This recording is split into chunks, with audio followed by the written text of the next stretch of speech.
right, so let me get back to these themes. All right, the first theme that I want you guys to know, the first, like, and this is in order of importance. Okay, number one is you have to be running a direct business model. Okay, write that down. Write that down. Okay, because if you haven't heard this before, there are two primary ways that that an entrepreneur or a business owner can take a business, and it's indirect or direct. Okay, an indirect business model is when you primarily sell through indirect third parties. Okay, who then in turn sell to the end consumer, which is the art buyer. Right. So what's an example of indirect selling? It's when you're selling through art galleries, okay, through publishers or art dealers who are then selling to the end consumer. That's an indirect business model. All right. And art shows, believe it or not, have shown their indirect characteristics as well during this pandemic. Many of you who have probably done art shows or do art shows have seen that, right? The pandemic happens, and all of a sudden, the art shows are canceled, right? So you are dependent upon something to actually happen for you, for your business to have sales in that case, right? So all of these indirect sources of revenue share a common characteristic. They are risky, they don't last, and the rug can always get pulled out from underneath you. Okay. Now, when I tell you this, guys, this is common knowledge in every industry, in any business. This is not some like art industry secret. Okay. This is something that I've discovered, like in being an entrepreneur and working with people like you, that I'm like, nobody knows this. Like, did nobody tell? I've flat out said this to so many artists and photographers. I'm like, did anybody ever explain this to you? Like, when you're starting a business, like the difference between direct and indirect? Because if you've spent your life going after indirect, like, it's a major problem, right? I believe that the indirect model is the source of the starving artist, right? That quote that we all know, the starving artist. I believe it's the source of the starving artist problem. And it's not even that I believe. I mean, it's basically a fact, right?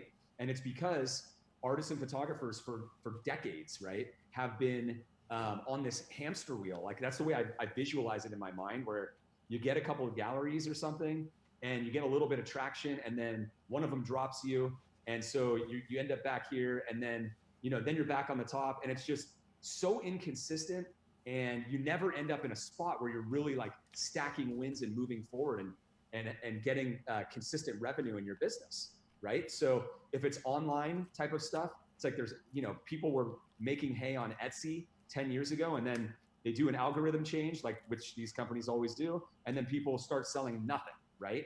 So the important thing to understand about indirect sales channels is that you want to mentally treat them like the gravy. Okay, they're fantastic when you have them. You're not looking to not have them. Okay, if a gallery wants to sell your work, you are selling in that gallery, right? As long as the terms are good for you. If they're going to work for you and they're going to actually sell your art and not make you do it for them, then, and they're providing value, then it's worth it to work with any third parties. But what you always need to understand mentally is that 90% plus of your admin or marketing time that you're not spending creating, that you're actually working on your business, needs to be focused and invested in building a direct business model. Okay. A direct business model is the opposite. It's where you do your own direct marketing. You own everything. You own every lead, every email address, every customer name, every bit of everything, and you make the most money from your work. Okay. It's your own art gallery business direct, right? So the reason that this is so important is because this is how you build a business like on rock rather than a business on sand.